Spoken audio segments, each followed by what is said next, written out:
Assalamualaikum warahmatullahi wabarakatuh dan salam sejahtera diucapkan kepada juri yang adil dan bijaksana, kepada rakan pembentang yang komited dan juga kepada para hadirin yang dihormati sekalian. Saya Muhammad Afzal bin Abdul Wahab akan membentangkan kajian keberkesanan Tinker Loud terhadap pelajar autisma. Pasukan pengkaji terdiri daripada 3 orang ahli, iaitu Anwar Halim, saya sendiri Afzal Wahab dan juga Azlin Azman. Baiklah para hadirin sekalian, apakah yang dimaksudkan dengan Tinker Loud dan apakah yang dimaksudkan dengan autisma? Tinker Loud merupakan aplikasi pembelajaran berasaskan permainan yang dibangunkan secara khusus untuk membantu pelajar-pelajar autisma menguasai subjek bahasa Inggeris. Aplikasi ini berasaskan permainan dan bersifat interaktif untuk memastikan para pelajar terus mengekalkan minat dan bermotivasi untuk menggunakan dan mempelajari bahasa Inggeris menggunakan aplikasi ini dengan bantuan minimum daripada orang yang lebih dewasa sama ada ibu bapa maupun guru-guru. Manakala autisma pula didefinisikan sebagai gangguan perkembangan otak manusia sejak daripada lahir mengikut Autism Speak pada tahun 2016. Hal ini akan menyebabkan mereka yang mengalami masalah autisma ini akan mengalami kesukaran dan menjejaskan komunikasi, interaksi dan pembelajaran mereka menurut kajian yang telah dilakukan oleh Khadijah dan Kusumasari pada tahun 2018. Oleh itu, pelajar-pelajar autisma ini dilihat sebagai individu yang sukar untuk menguasai ilmu yang dipelajari berbanding rakan-rakan mereka yang normal ataupun yang tidak menghadapi masalah autisma ini. Hal ini akan menyebabkan berlaku kesukaran pada mereka untuk berdikari pada masa akan datang dan menjejaskan masa depan mereka berbanding pelajar-pelajar yang normal lain. Para hadirin sekalian, pembinaan Tinker Loud ini dilihat sejajar dengan saranan beberapa pihak di dalam dan di luar negara untuk memastikan pendidikan kepada semua golongan di dunia ini. Antaranya adalah SIAMO, Southeast Asia Ministry for Education, UNESCO, SDG, Sustainable Development Goals dan juga dasar OKU serta falsafah pendidikan kebangsaan yang juga menyokong dasar ataupun inisiatif yang sama di Malaysia.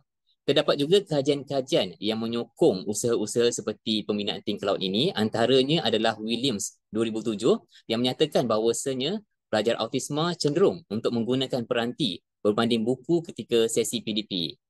Manakala Siti Muhibah dan juga Zeti pada tahun 2018 pula menyatakan bagi memastikan proses pengajaran berkesan, guru pendidikan khas harus mempelbagaikan kaedah pengajaran mereka. Oleh itu, hasil daripada gabungan ataupun saranan daripada pihak di dalam dan di luar negara serta kajian-kajian yang menyokong, maka tercetuslah idea kami untuk menginisiatifkan ataupun untuk membangunkan Tinker Loud ini. Bagi objektif kajian pula, terdapat 2 objektif utama yang telah digariskan, iaitu yang pertama, membangunkan Tinker Loud untuk subjek bahasa Inggeris bagi pelajar autisma dan yang kedua, menguji kebolehan ataupun keberkesanan Tinker Loud melalui penguasaan bahasa Inggeris di kalangan pelajar autisma. Hadirin sekalian, bagi bahagian metodologi kajian, kajian kami telah menggunakan reka bentuk kuantitatif dengan mengambil 10 sampel pelajar autisma daripada 30 orang pelajar pendidikan khas SMK Paya Besar Kuantan dan pemilihan sampel pula berdasarkan kriteria yang telah ditetapkan. Saiz sampel pula menggunakan Kirchie dan Morgan, jadual yang telah dicipta oleh mereka dan juga pembangunan model untuk Tinker Loud ini menggunakan pendekatan model ADDIE. Manakala kaedah analisis data pula menggunakan Microsoft Excel. Metodologi kajian ADDIE ini ada 5 fasa iaitu Analyze, Design, Develop, Implement dan juga Evaluate. Pada fasa analisis ataupun analyze, kami telah membuat lawatan tapak di SMK Paya Besar dengan menemubual guru-guru pendidikan khas dan membuat tinjauan dan pemerhatian terhadap tingkah laku pelajar autisma ketika sesi PDP. Hasil daripada fasa yang pertama, kami telah membuat kerangka struktur pembangunan alat PBP ini dengan menetapkan penggunaan iPad, Adobe Captivate 9, penetapan 3 modul asas bahasa Inggeris iaitu Numbers, Colours dan greetings, serta setiap satu modul tersebut akan ada 5 elemen yang akan dimasukkan, iaitu elemen video, pengajaran, latihan, kuis dan permainan. Dan tema interaktif telah ditetapkan bagi pembangunan Think-A-Loud ini. Seterusnya, pada fasa pembangunan, kami telah membangunkan prototipe berdasarkan kerangka yang telah dibina. Prototipe ini diuji sebelum menjadi produk akhir.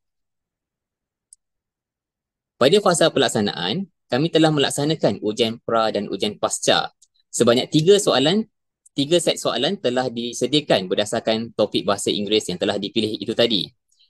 3 set tersebut akan diberikan kepada pelajar untuk memastikan tahap penguasaan mereka sebelum menggunakan Think-A-Loud.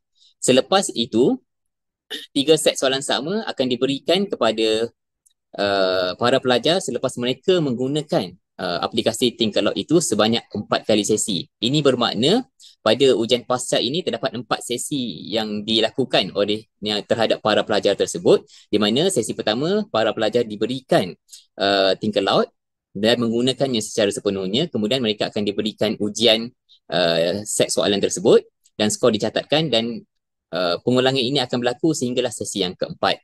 Skor bagi kedua-dua ujian ini akan dicatatkan. Seterusnya, pada fasa penilaian, skor dan min bagi sesi ujian pra dan pasca telah direkodkan, dianalisis dan dibandingkan menggunakan perisian Microsoft Excel.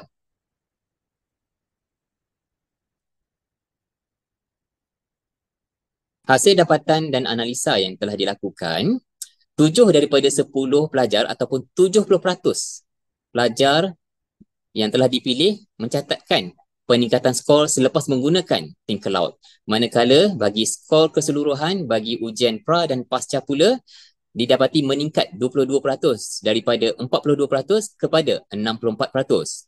Oleh itu, didapati Think-A-Loud ini berkesan meningkatkan penguasaan bahasa Inggeris di kalangan pelajar autisma.